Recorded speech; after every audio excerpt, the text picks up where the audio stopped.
Hey guys, welcome to my YouTube channel Tuli's Biology. So in this video I'm going to continue with the cell part. The part 1 I have uploaded and part 2 I'm going to discuss, or you can say more vividly I'm going to discuss the cell part in this video. So let's start with our topic. So our today's topic will be plasma membrane, or you can say cell membrane, whatever. See, in my previous video I had gone through the topic of nucleus, what are the components of the eukaryotic cell. Those parts I have discussed, and from that part we can understand that the primarily a cell is having two parts. One is the cell covering or the cell coat, another one is the protoplasm, which is composed of nucleus and cytoplasm. So in previous part I have already discussed with the nucleus, but we have not gone through the topic of the cell coat. So primarily the cell coat is of two types. One is cell wall, another one is cell membrane, or you can say a plasma membrane. Okay, see, the plant cells or the bacterial cells having both the cell wall as well as the cell membrane, but we, the animal cells, we only have the cell membrane, we do not have cell wall. Okay, that means we only have the plasma membrane. So let us consider on the plasma membrane. That is, plasma membrane is the membrane which is present in both the types of cells, that means in animal as well as in plant cells. Okay, so let us consider what is plasma membrane. It is the living membrane surrounding the cell or animal cell or the plant cell. It is living, as I have told you just now, it is living, it is porous, thin membrane, and it is made up of lipid and protein layers. That means it is lipoproteinous in nature. Okay, and the most important characteristic of plasma membrane is that it is selectively permeable.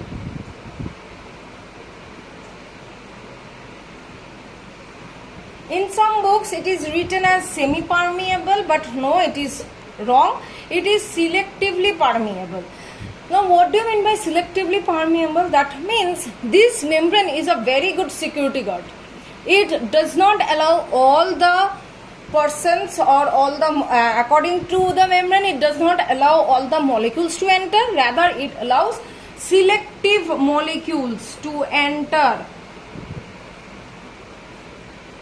or pass through the membrane into the cell. So, it is a very good security guard. It is not allowing all of them. It is allowing selective substances to enter into the cell. That's why it is selectively permeable membrane. Clear? Now, we all know that this plasma membrane or any kind of cell wall or anything which are very micro in nature, it is not visible to us in the naked eye. Okay, we can see them under electron microscope. So when we see them under electron microscope, or when we are seeing this plasma membrane or the cell membrane under electron microscope, we can find out that it is having several appearances. Sometimes it is sac-like, it is having a sac-like appearance. At that time it is termed as pinocytic vesicles, or you can say the pinocytic vesicles. What are pinocytic vesicles? That I will explain to you, but later on the video. Pinocytic vesicles are vesicular in nature, or it is round in shape or sac-like structure, you can say, and this is actually formed of the plasma membrane. So when it is having sac-like structure, the example is pinocytic vesicles. Sometimes it is having brush border appearance. When we look through the microscope, we can see that they are having a brush border appearance, and that brush border means what? They are having finger-like projections, right? brush is nothing but the finger-like projections. Those brush or finger-like projections are termed as microvilli. Okay, so these are the types of appearances it displays. Now the next thing is that we know that the cells are arranged side by side, or you can say adjacently. Okay, now these plasma membrane are covering the cell. Now when the two adjacent plasma membrane of the two adjacent cells, they are coming in contact with each other, which is very obvious. Now at some regions, these plasma membrane of the two adjacent cells becomes very thick at some regions. That thick regions, those regions or those part of the plasma membrane is termed as desmosomes. So what are desmosomes? If we can say, it is the thick region of the plasma membrane that is formed in between two adjacent cells. Now from these desmosomes or from these thicker regions, some fine filaments comes out and enters into the interior of the cell, and those fine filaments are termed as tonofilaments. So tonofilaments are the fine filaments that comes out from the desmosomes of the thicker regions and enters into the interior of the cell. So these are some of the relative terms related to this plasma membrane. Now we will see or look through the structure of the plasma membrane. How does it look like? Several scientists are there who has given the various model or various theories regarding its structure. Among them, only two theories are very popular. Okay. Number one is unit model membrane.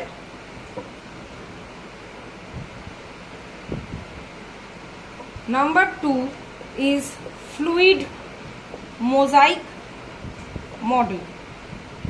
So these two theories or these two model is very important, or it is very popular, you can say. So let us discuss with these theories. So let us start with this unit model membrane.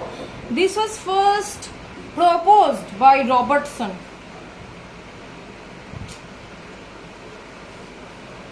In the year 1959.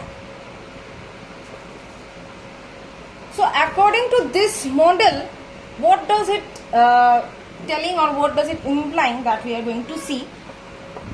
He stated that this cell membrane is made up of protein and lipid layer. So how is it formed? Two protein layers surrounding the two lipid layers which are present in the interior part of the membrane. So let us see how this diagram looks like. So as you can see, this is the diagram of the unit model membrane. Here Robertson has stated that this is one protein layer. I am writing P layer over here. This is the another protein layer.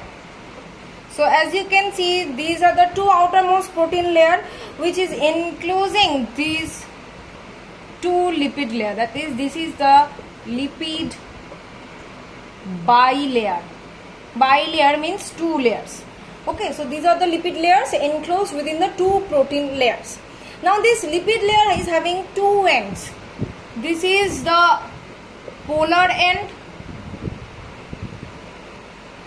and this is the non-polar end. Similarly, this one also the polar end and this one is the non-polar end. Okay, so protein layer, two outside protein layers within which two lipid layers are there. Now this lipid layer is again having two parts or two different ends. One is polar end which is situated outside or which is facing outside, and the non-polar end which is present interior to the cell membrane. Clear till this much? Now this polar end, it is hydrophilic in nature.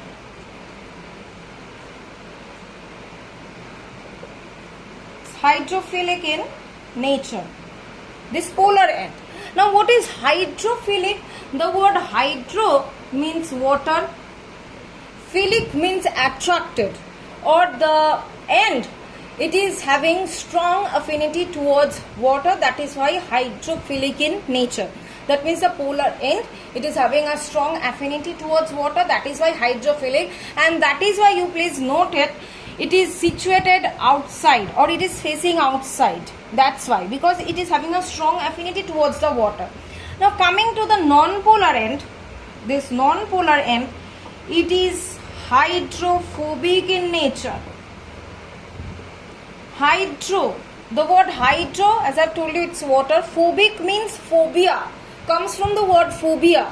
That means it is not attracted, rather it is scared of. Scared of whom? Scared of the water.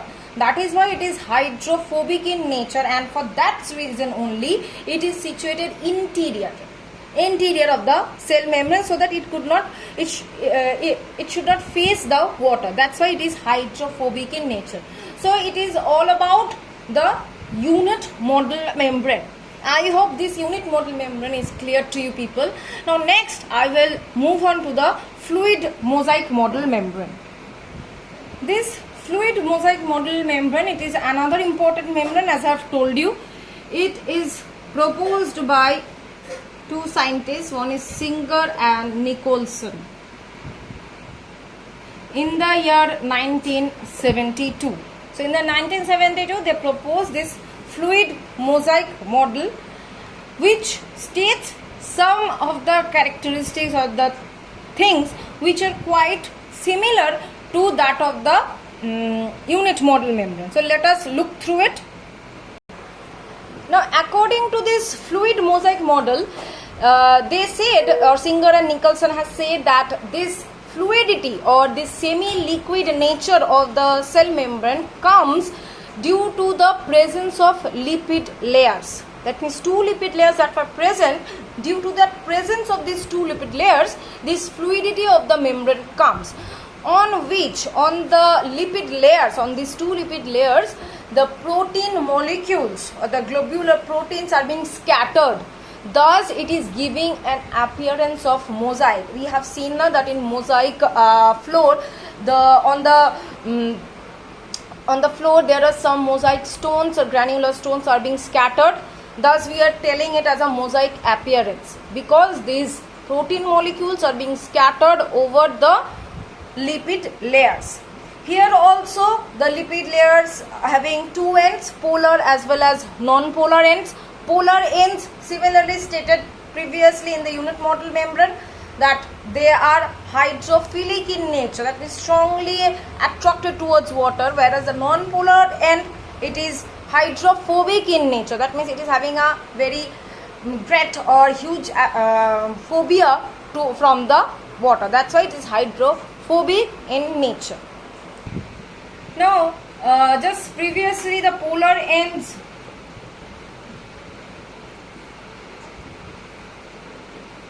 will face outside and the non-polar ends will face inward. Okay, apart from this, the fluidity, as I have already said, that the fluidity is maintained by the lipid molecules or lipid layers. Apart from lipid layers, the fluidity is also maintained by some unsaturated fatty acids.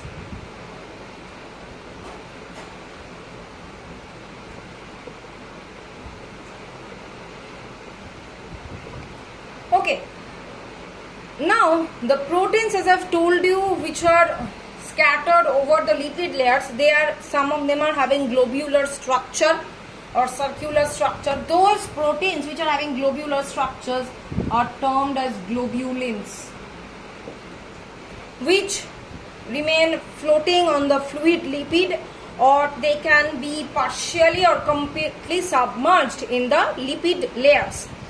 Now these proteins are of two types. which are floating or being scattered on the lipid layer. These proteins are of two types. One is intrinsic, another one is extrinsic. So these are the two proteins which are present on the lipid layers. Now intrinsic protein means what? The proteins which are situated within the lipid layer or inside the lipid layer, that is intrinsic or integral proteins we can say. And the proteins which are situated outside the layer, that is the extrinsic proteins, or you can say peripheral protein. Now let me show this with a diagram. So this is the fluid mosaic model. You can see this is the lipid layer, lipid bilayer to be very specific. Within the lipid layer there are some proteins being scattered. Due to this scattering of the proteins, it is giving a mosaic appearance. So this is the intrinsic protein. Why? Because it is completely situated within the protein lipid layers. Next, this is the extrinsic protein. This is also intrinsic. This is glycoprotein. This is glycolipid.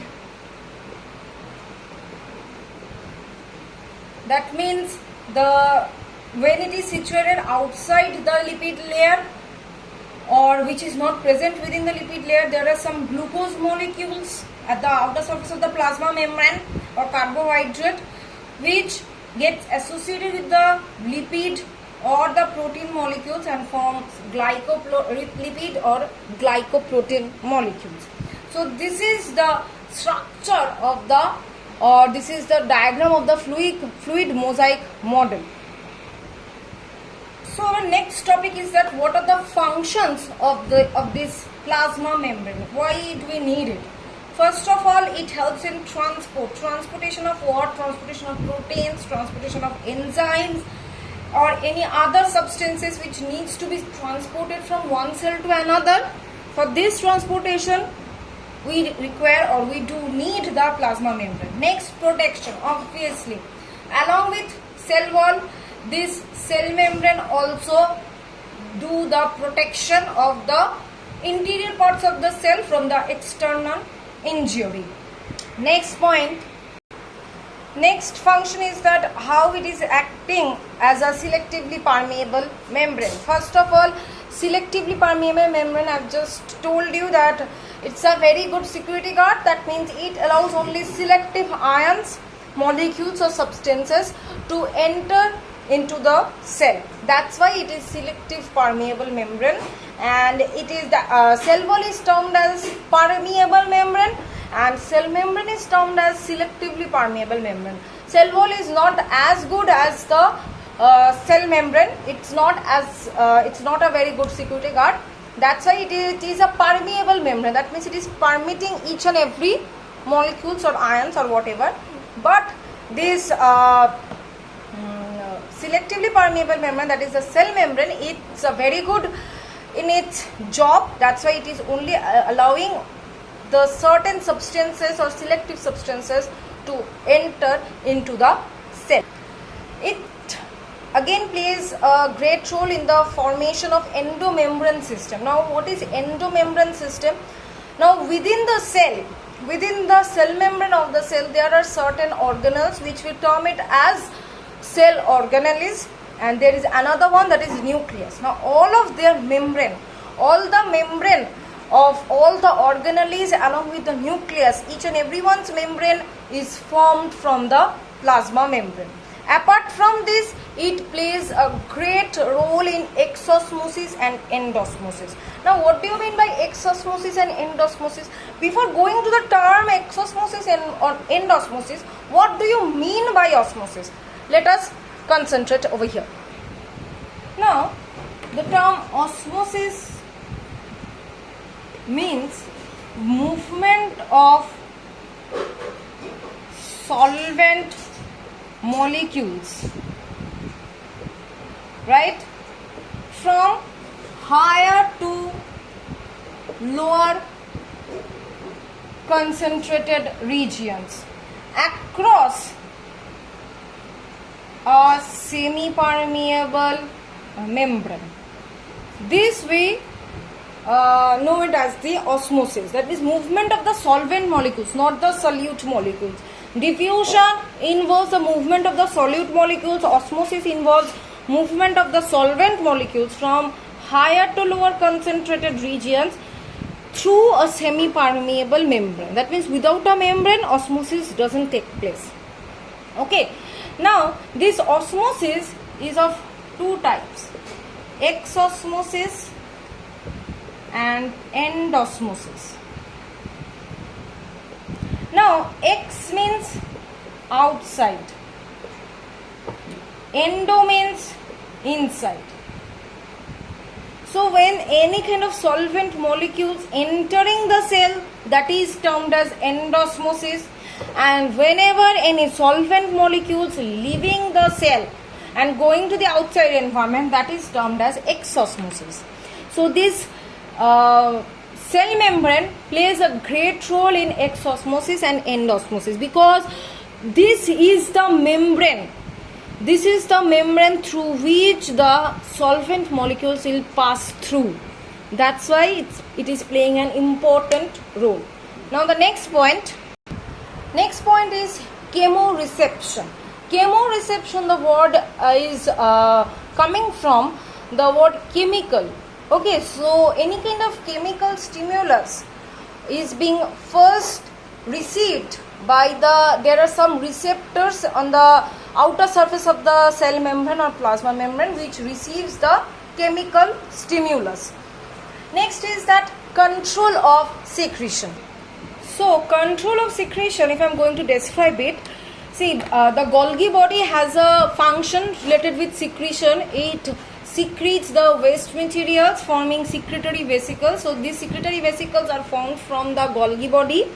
Now this secretory vesicle, this is our cell membrane, will come and fuse with the cell membrane. That means like this, it will come and ultimately will fuse up with the cell membrane. Now when this cell membrane will rupture and it will eliminate out these materials outside the cell.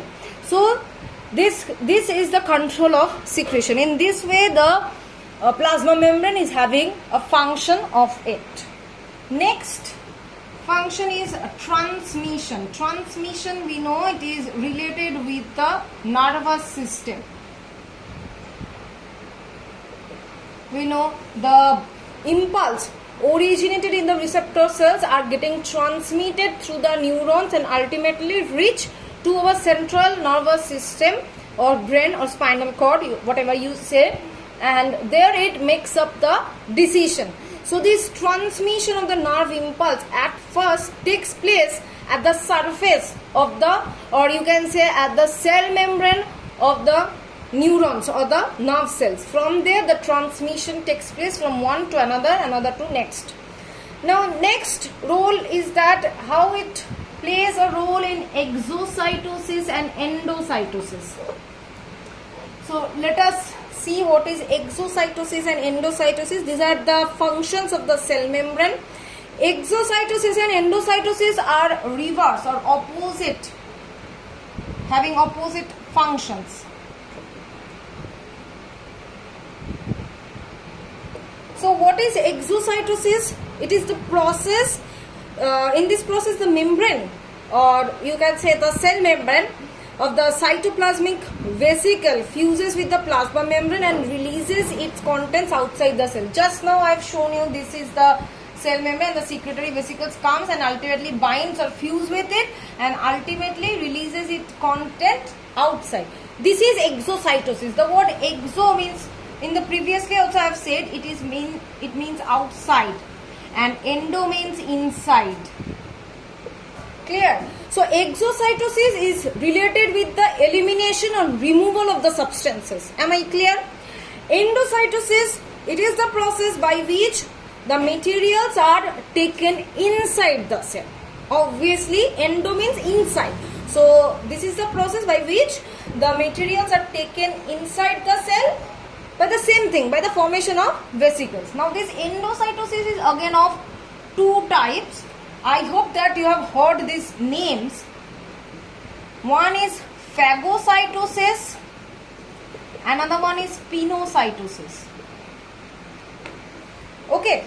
Now phagocytosis, this phagocytosis is another name, or it is also termed as cell eating process. And pinocytosis, another name is cell drinking process. Okay. Now what happens in case of phagocytosis? In case of phagocytosis, the solid substance is taken in by the formation of the pseudopodia around the solid body, and then the phagocytic vesicle is formed. Now let us see how it is working. Suppose this is the cell membrane and here is the food particle or the solid substance. So what it will do, this plasma membrane will form the pseudopodia surrounding this solid body, and ultimately it will engulf. It will engulf the solid particle. This is termed as the phagocytosis. Clear? That means engulfing of the solid particle by the cell membrane. This is phagocytosis. Now let us come to the pinocytosis process. Pinocytosis, as I have told you, this is cell drinking process. So that means here fluid material is taken in by the cell. How? The cell membrane or the plasma membrane forms invagination, or you can say finger-like projections, minute channel-like projections, which invaginates or which enters in the cytoplasm, and thus forming the pinocytic vesicles, and it can take the fluid material inside of it. So this is the pinocytosis. So I hope till this much is it clear to each and every one of you. So I am keeping the video, or you can say finishing the video till this much, that is cell membrane, their functions, all the related terms I have tried to cover it up.